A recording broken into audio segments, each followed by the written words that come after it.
ዛሬ ታሪካችን እንዲህ ይጀምራል። ከባለቤቴ ጋር በትንሽ ነገር ላይ ተከራከርን። አለመግባባቱ እየተካረረ ሲሄድ አንቺ እዚህ ቤት ውስጥ ከኔ ጋር ኖረሽም ሆነ ሳትኖሪ ምንም የሚፈጠር ነገር የለም። አረ እንዳውም ካንቺ አንዲት ሰራተኛ ባመጣ አንቺ ከምትሰሪው በበለጠ አሳምራ ሁሉንም ነገር መስራት ትችላለች አልኳት። እንባ ባቀረሩ አይኖቿ አየት አድርጋኝ ወደ ሳሎን ቤት አመራች። ታዲያ እኔም ወደ መኝታ ክፍሌ አምርቼ ተኛሁኝ። በማግስቱ ባለቤቴ ሞታ ተገኘች። የቀብር ስነ ስርዓቱ ከተፈጸመ በኋላ ከሚያስተዛዝኑኝ ሰዎች ጋር ሆነን ወደ ቤት ተመለስን። ሆኖም ለተወሰኑ ቀናቶች ሰዎች ከጎኔ ስላልጠፉ ምንም አልመሰለኝም ነበር። ከቀን ወደ ቀን የሚያስተዛዝኑኝ ሰዎች እየተመናመኑ ሲመጡ ብቸኝነት ተሰማኝ። ቤቱ የሚውጠኝ መሰለኝ። እንደምንም ብዬ አልጋዬ ላይ ጋደም አልኩኝ። ባለቤቴ የተተኛበት የነበረው ቦታ ባዶ ሆኖ አገኘሁት። ለመጀመሪያ ጊዜ የሀዘን ስሜት ተሰማኝ። ከእንቅልፌ ስነቃ የስራ ሰዓት ረፍዷል። ለምን እንዳልቀሰቀሰችኝ ልቆጣ ዞር ስል ለካ ከእንግዲህ ላትመለስ ጥላኝ ሄዳለች። ከተጋባን ጀምሮ ቁርስ ደርሷ እንዳይረፍድብህ እያለች ለስራ የምትቀሰቅሰኝ እሷ ነበረች። ቁርስ ሳልበላ ወደ ስራ ቦታ ያመራሁኝ።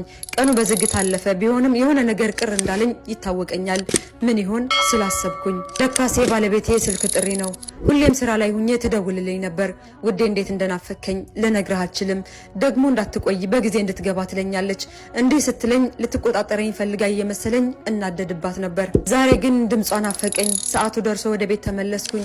ያኔ በር ላይ ቁማ በፈገግታ ትቀበለኝ ነበር። የኔ ፍቅር በሰላም ነው እንደዚህ ያመሸው እያለች በፍቅር አይኔን ታየው ነበር። ዛሬ ግን ያ ነገር የለም። ብቸኝነቱና ጨለማው ያስፈራሉ። ኦ ፈጣሪ፣ ለካስ እስከ ዛሬ በዚህ በሚያስፈራ በዝምታ የተዋጠ ቤት ውስጥ ብቻዋን ሆና ነበር የምትጠብቀኝ። የኔን ፍላጎት እንጂ የእሷን አንድም ቀን ከግምት ውስጥ አስገብቼው አላውቅም። በጣም አሳዘነችኝ። ያኔ ነው ማሰብ የነበረብህ እንጂ ጊዜው ካለፈ በኋላ ማዘን ምን ይጠቅማል ስል ለራሴ ወቀስኩኝ። አምላኬ በድያታለሁ፣ ይቅር በለኝ።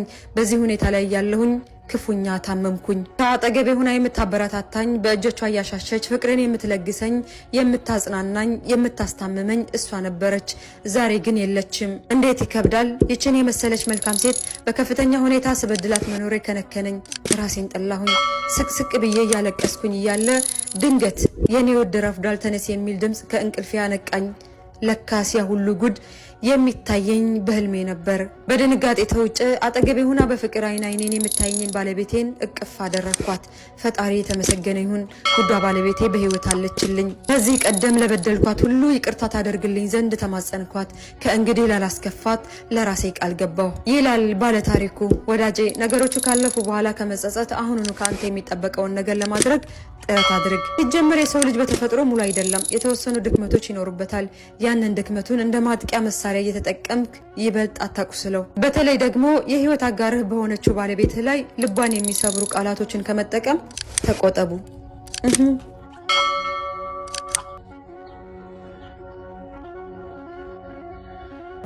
የሰው ልጅ ለራሱ በራሱ ከሚያደርገው ነገር የበለጠ ስኬታማ የሚያደርገው ነገር የለም።